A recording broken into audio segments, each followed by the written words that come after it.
GeoMapper, c'est un logiciel pour les différents domaines de la géomatique. On va se focaliser sur le MNT, analyse de terrain, créer des profils. On va faire ensemble une petite implantation d'un plan d'architecte avec un DVG qu'on va géoréférencer avec une Helmert et convertir ou utiliser les axes et les points qui sont nécessaires pour. On a aussi la possibilité, et là GeoMapper est fort, de créer, développer ses propres fonctions avec la langue Python. Et là, j'ai un petit exemple là-dedans. Qu'est-ce qu'on peut faire? Qu'est-ce qu'on a fait? On peut traiter dans GeoMapper MNT des nuages de points. On a ajouté les possibilités de visualiser plusieurs profils dans une représentation. On a ajouté la coloration en fonction des auteurs et beaucoup plus. Dans le profil, on a une autre fenêtre pour l'affichage. On a ajouté la possibilité de travailler vraiment en parallèle avec la perspective de vol ou la représentation d'un profil. On a aussi des possibilités, si vous avez un profil énorme, de la définir comme dans un escalier qu'on voit vraiment pour un télécabane ou quelque chose comme ça. Et on peut aussi afficher des horizons multiples. Comme on peut toujours montrer beaucoup dans des slides, je peux maintenant me présenter un peu plus dans le GeoMapper. C'est plus efficace pour voir tous les processus. Et on va faire ensemble, basé sur des levées avec des codes nature, utiliser code graphique pour avoir vite accès sur un MNT et découvrir les fonctionnalités et voir qu'est-ce qu'on peut faire avec nos logiciels. Et je vais offrir maintenant GeoMapper. C'est ici installé tout en français. On a aussi commencé à traduire l'aide. Et je vais maintenant créer un nouveau projet. Et tout de suite, je vais utiliser le registre foncier comme information en arrière-plan et le plan de situation de nous. Et on a commencé avec un projet vide. Vous voyez ici l'aspect graphique au milieu. On peut facilement grandir la fenêtre si vous avez deux écrans pour travailler et positionner les fenêtres comme vous voulez. Voilà. Maintenant, pour avoir des informations à importer, je vais me connecter avec RMGeo. Comme ça, on a basiquement le mieux de deux mondes et je peux me connecter une fois avec un projet RMGeo. Je vais le chercher et c'est ici, là-dedans, situation et cliquer sur OK. Et maintenant, je suis déjà connecté. Qu'est-ce que j'ai déjà fait ici dans le projet? J'ai importé des points avec des codes nature Et vous voyez ça aussi dans l'éditeur de points. On a beaucoup des informations là-dedans. Et par exemple, on a ici la 45. Ça, c'est une, je pense, ligne de rupture qui se termine ici. Et après, on commence avec un nouveau. On a par exemple ici avec le 79 une arbre qu'on a enregistré sur le contrôleur, le code nature, c'est clair aussi le coordonnées, mais aussi le diamètre de couronne et la circonférence tronc. On a aussi en millimètres enregistré et aussi le genre, c'est une être. Voilà. Et toute cette information, on peut après utiliser dans notre plan. On a ici toutes les informations là-dedans. Et maintenant, j'utilise le module code graphique. Cliquez là-dessus. Je peux le faire pour tous les points qui ont des informations. J'ai choisi déjà la liste avec la traduction et je peux cliquer sur dessiner.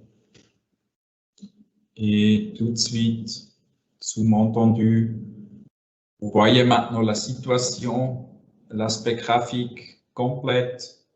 Quand je change encore vers RMGeo pour comparer, vous avez ici que le point avec pas des informations là-dedans. Et dans GeoMapper, vous avez tout de suite la représentation graphique.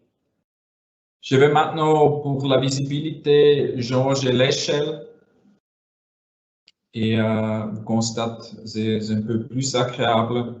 Et maintenant, vous avez des possibilités de construire, de faire des petites choses. Et par exemple, je peux cliquer là-dessus, supprimer point intermédiaire parce que oui, c'était pas correct. Et je vais maintenant continuer la polyligne. Et vous voyez maintenant ici cette information. Là, je vais insérer un point intermédiaire où souvent on travaille avec la souris droite. Insérer point intermédiaire, vous avez la fonction.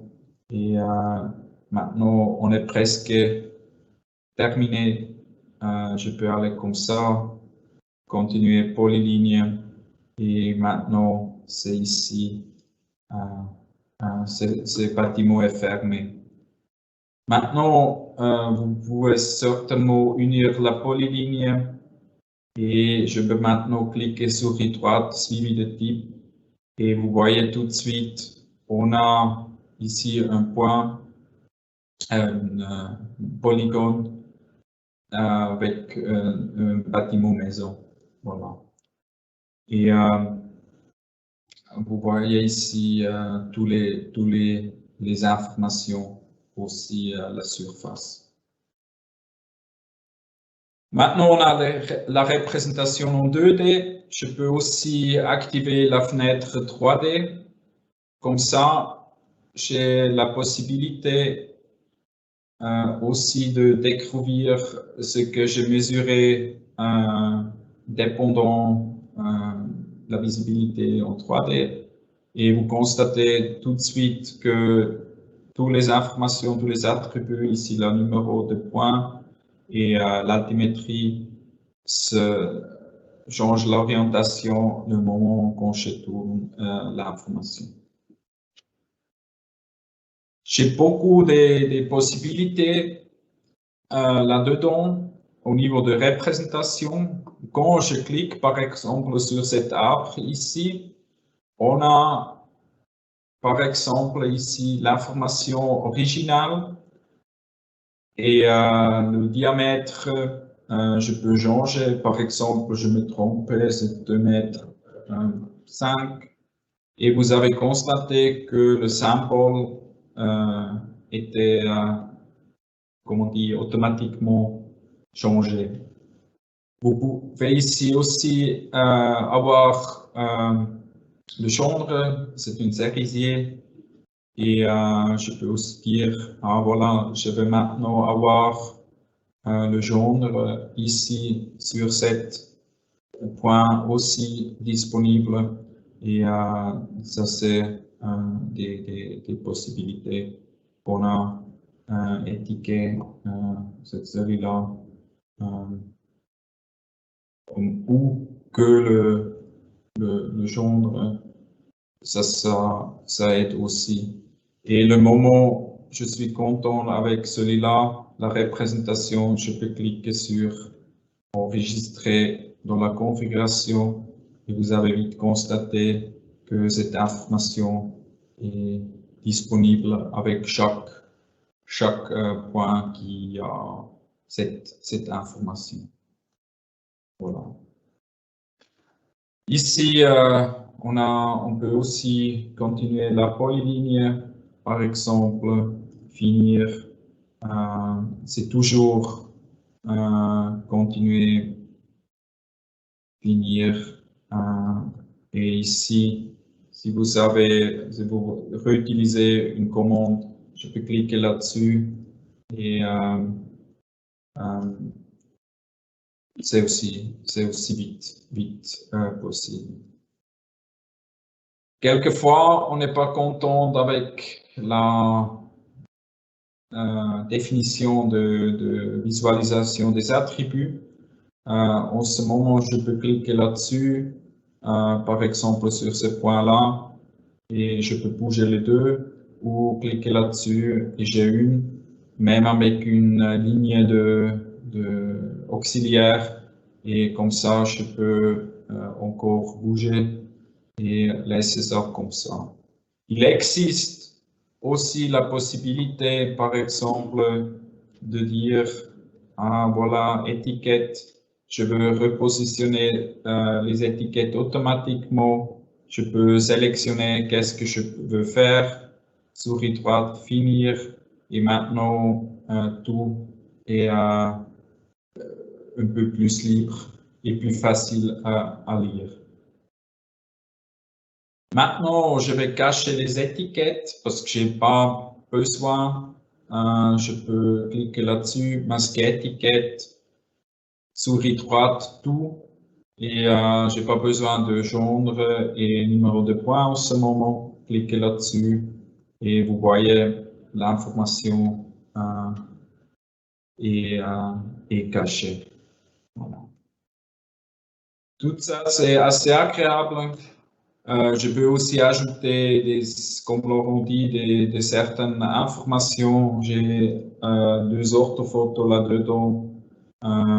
Cliquez sur ouvrir et vous voyez tout de suite que cette orthophoto est un peu vieux parce que le bâtiment est déjà construit, mais ça fonctionne comme ça.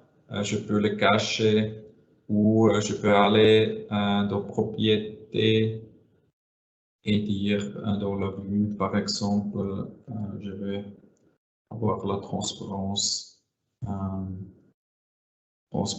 vers 120. Voilà. OK.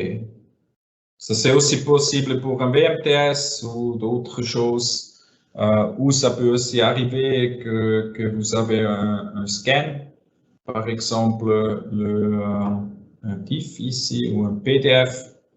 Vous voyez ici l'information, on a ici dans le cadastre souterrain, certaines informations qu'on a aussi levées ici. Et qu'est-ce que je peux maintenant faire? Souris droite, ajuster graphiquement. Je peux aller là-dedans et dire, c'est celui-là.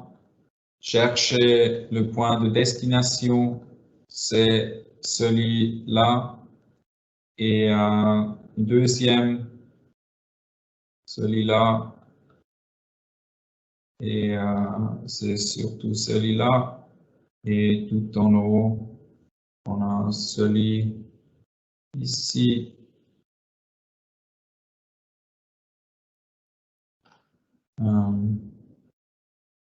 C'est celui-là. Cliquez sur finir. Et maintenant, tout de suite, vous avez en arrière-plan l'information. Et par exemple, vous voyez digitaliser cette information. Vous avez une couvercle ronde ici, nouvel objet de ce type. Je peux aller maintenant là-bas et dire, je prends celui-là et celui-là. Et c'est assez efficace pour avoir l'information là-dedans. Et vous pouvez maintenant aussi connecter si jamais cette information. Voilà, maintenant qu'est-ce qu'on va faire? Le titre de cette présentation, c'est GeoMapper MNT, DGM. On va créer ensemble un MNT. Et pour ça, je vais activer l'application. Et vous avez constaté que ici, modèle de terrain et profil sont maintenant actifs. Je peux créer un nouveau modèle et dire non. On dit virtuel, par exemple. Virtuel. Et j'ai des profils standards que je peux utiliser. Mais je vais prendre maintenant celui-là et cliquer sur OK. Et maintenant, je peux choisir lesquels objets je veux traiter. Je vais avoir tout. Cliquer là-dessus. Je peux choisir si je vais vraiment utiliser tous. Et ici, le couvercle, non, je ne veux pas. Clique là-dessus. Et je peux calculer après tout de suite le MNT. Voilà. Maintenant, il en manque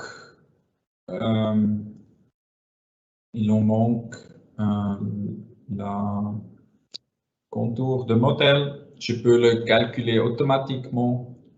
C'est maintenant fait, actualisé. Et maintenant, vous avez constaté qu'il y a des triangles ici qui sont pas utilisants.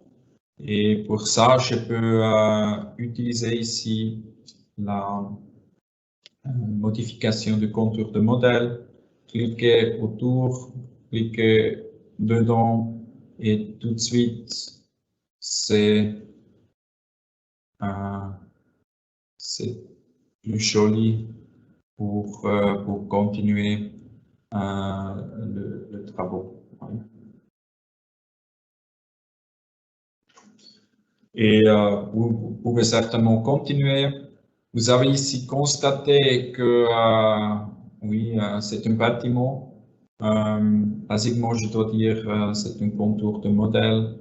Comme ça, tout de suite, vous voyez la situation là-dedans. Et maintenant, au niveau de 3D, vous voyez ici aussi la surface là-dedans. Et je vais maintenant cacher les triangles. Pour ça, je peux aller là-dedans, standard. Et vous voyez ici, c'est un peu plus clair, toute la situation. Et je peux maintenant aussi ajouter la coloration graduelle. Ici, je peux aussi dire, par exemple, ce sont 16. Et dans la visualisation, vous voyez ici un peu plus clair la situation là-dedans. Si jamais, je peux aussi ajouter cadastres, comme ici, comme TXF, c'est comme Geobat comparable. Et je vais celui-là, et vous voyez ici la situation comme et que c'était pas exactement construit. Voilà. Maintenant, qu'est-ce qu'on peut faire de plus? Peut-être j'ai besoin d'un profil et je vais utiliser tracer profil comme ça par exemple. Cliquer sur finir et maintenant c'est assez agréable. Je peux cliquer là-dessus, souris droite, afficher le profil et vous voyez tout de suite quand je fais l'intersection avec celui-là, tout de suite la situation là-dedans. Et vous pouvez maintenant aussi voir la situation. Je peux maintenant aussi échanger vers la plan de situation et avec une autre fenêtre, je peux maintenant ajouter ici l'information du profil. Et c'est clair quand l'écran est un peu plus grand, vous voyez tout de suite cette information là-dedans. Okay.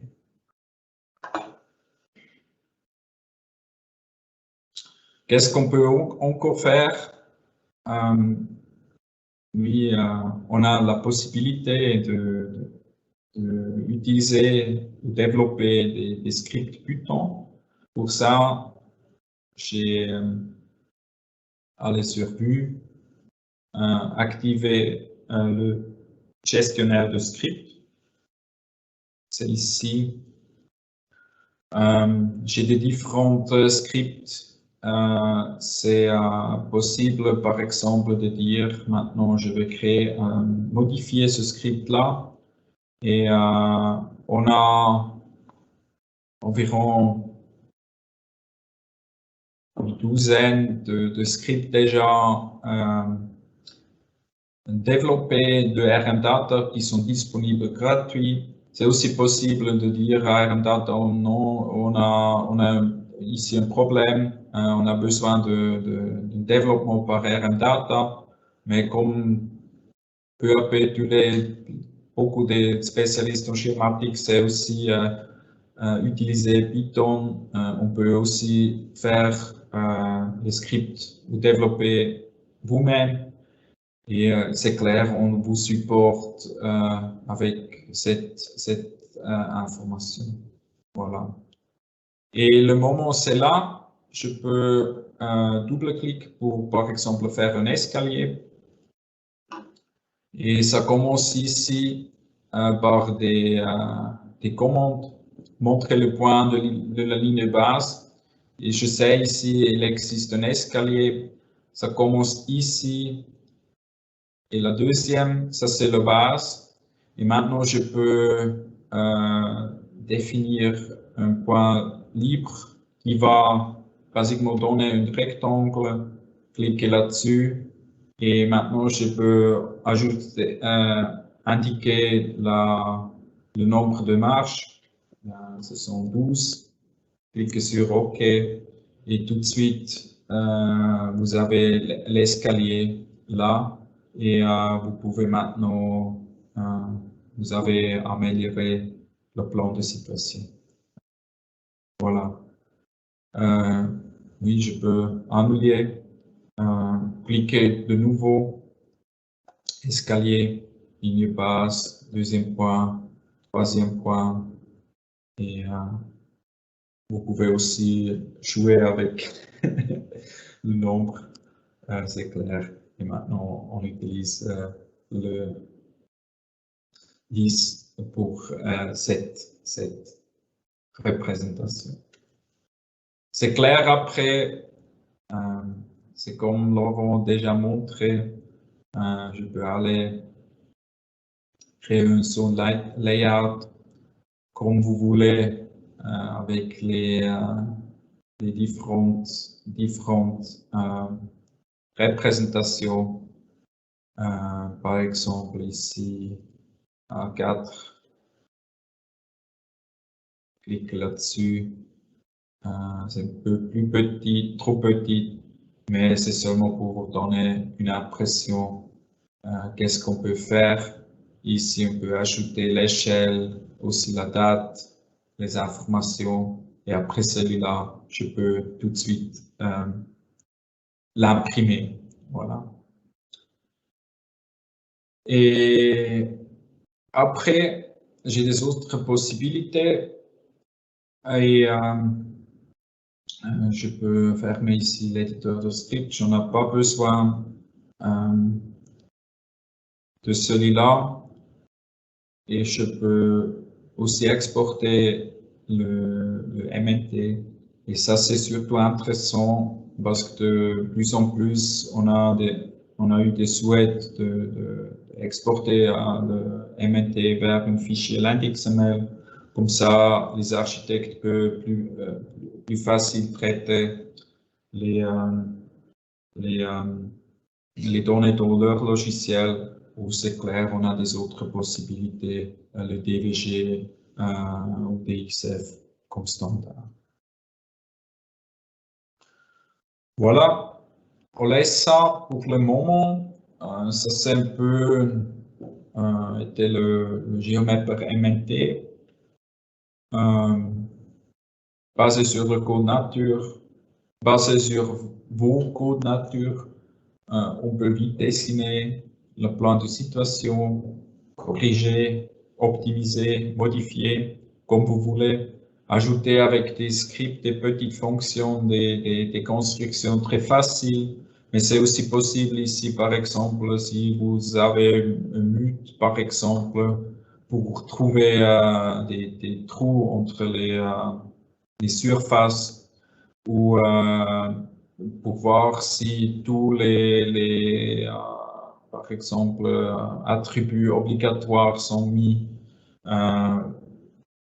Je pense que la limite, c'est mon et votre imagination pour le développement de petits scripts. Dans les prochaines 15 minutes, on va faire ensemble une petite implantation. On a reçu le DVG. Je vais fermer.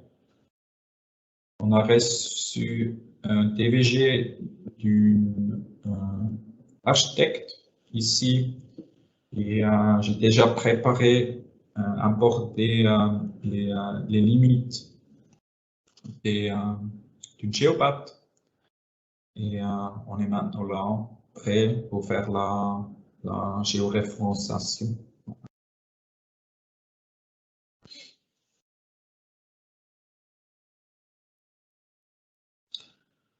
Vous voyez ici le cadastre. Je vais encore rajouter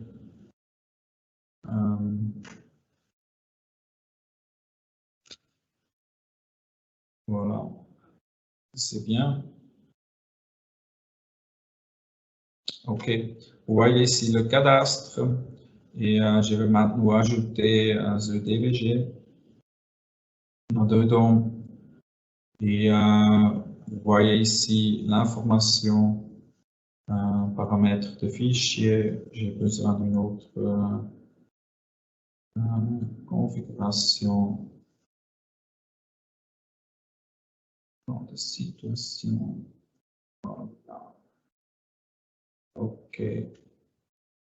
Et maintenant, ça marche tout de suite. Et j'ai des objets pour implanter. Et qu'est-ce que je fais maintenant? On va mettre le focus sur cette DVG, sous-entendu. Vous voyez ici, ça peut être n'importe où. On a les informations de l'architecte. Ici, vous voyez les couches, les différentes. Et c'est basiquement pas toutes les informations sont comment dire, qu'on a besoin pour importer. Comme ça, je peux tout de suite dire, par exemple, ça, j'ai pas besoin. Souris droite, masquer le layer et aussi ici l'étiquette. Et comme ça, je peux basiquement nettoyer le DVG. Comme ils sont des artistes, c'est quelquefois difficile pour travailler avec celui-là.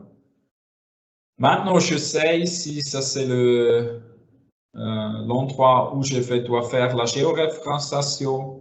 Et avec celui-là, je peux ajouter une autre fenêtre et cliquer là-dessus.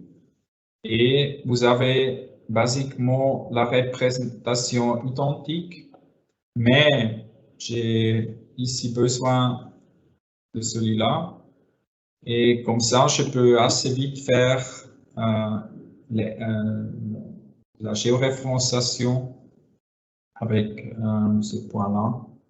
Cliquez souris droite, propriété, et je peux maintenant sélectionner les points. Graphiquement, cliquez là-dessus.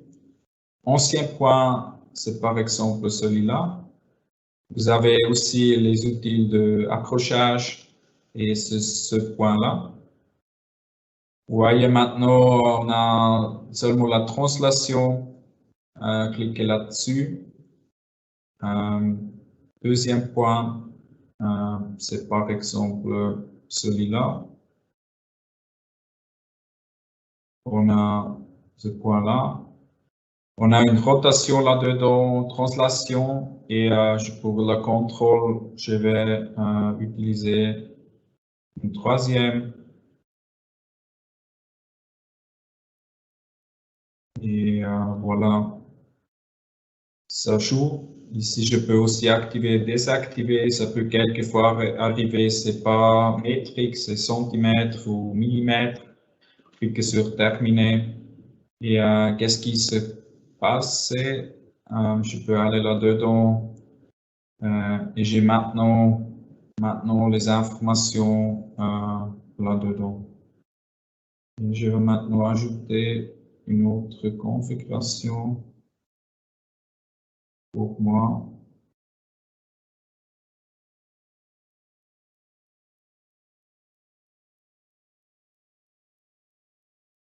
Moi, je vais utiliser celui en allemand, c'est un peu plus facile pour moi.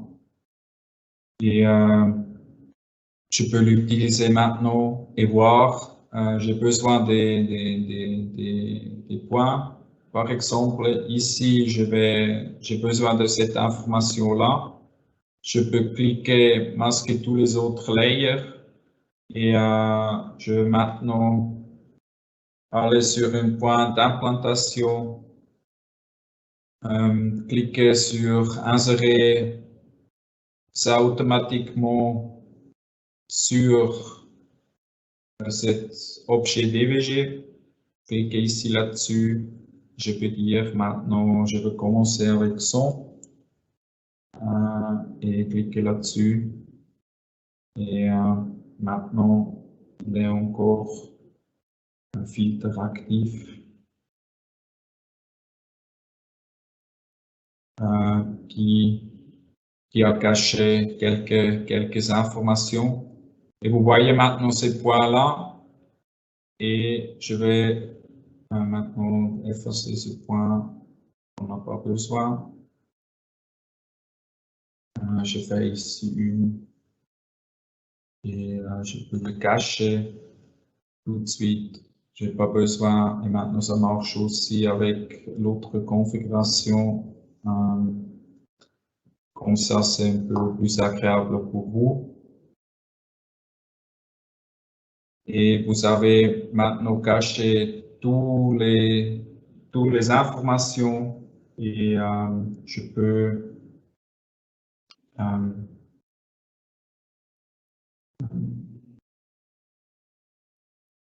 activer tout le DVG pour aller pour prendre les points là.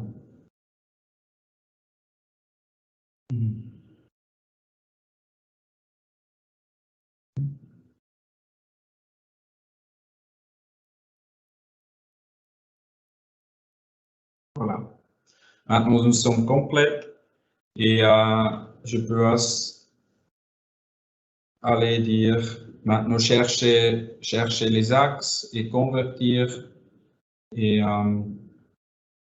pour celui-là, je ne sais pas pourquoi il ne m'affiche pas les objets. Je vais quand même prendre les trucs en allemand, les objets.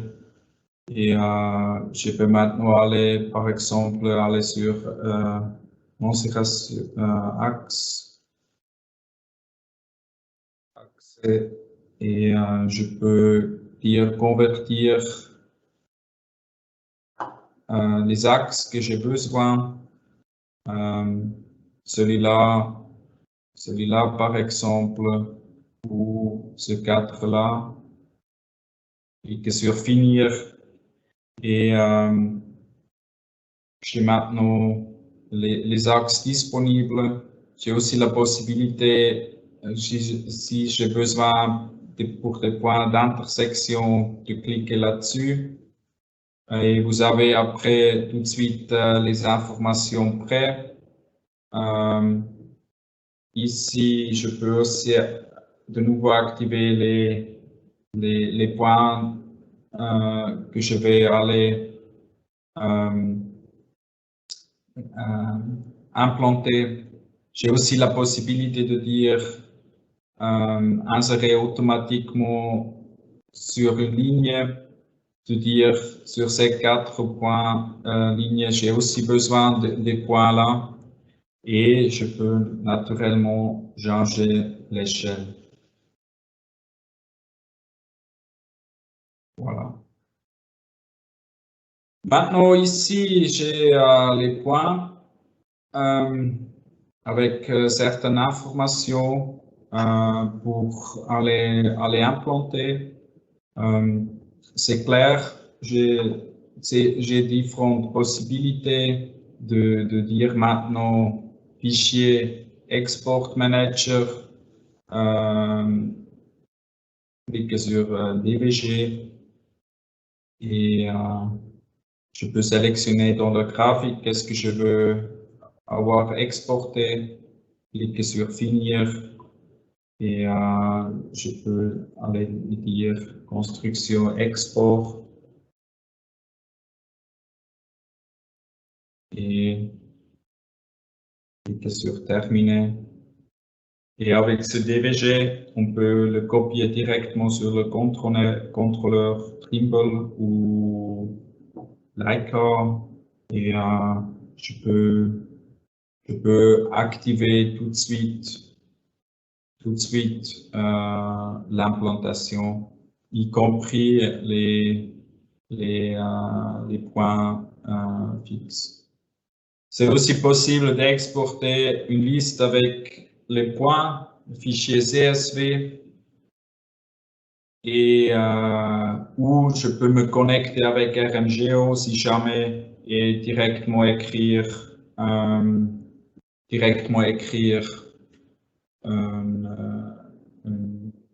fichier Leica DBX ou Trimble Job pour implémenter.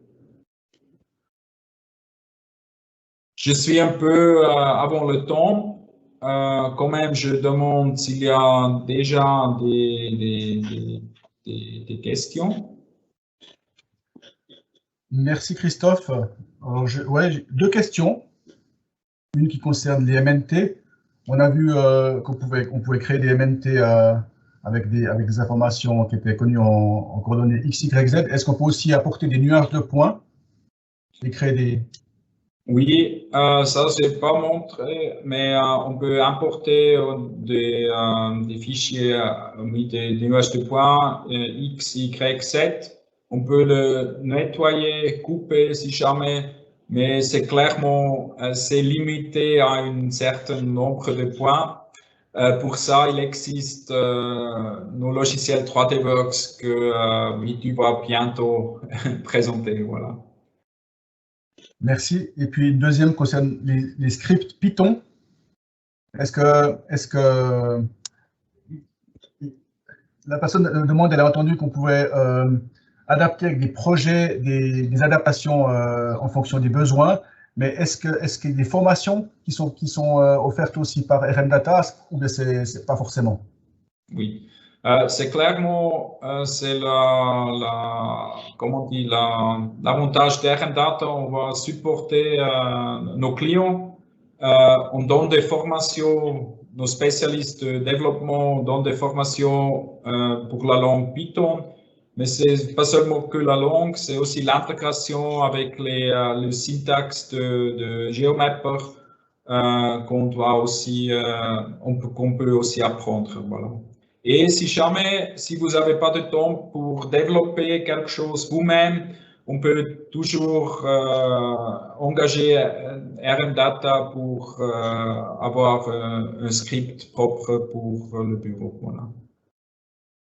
Merci beaucoup, Christophe. Merci. Je vais donc reprendre la parole. S'il y a d'autres questions qui viennent, il y a beaucoup de participants qui vont voir ces présentations en différé. Donc, n'hésitez pas à nous contacter si vous avez encore d'autres questions ou des souhaits particuliers. On est vraiment là à disposition. Je vais partager mon écran et puis vous présenter la 4e présentation.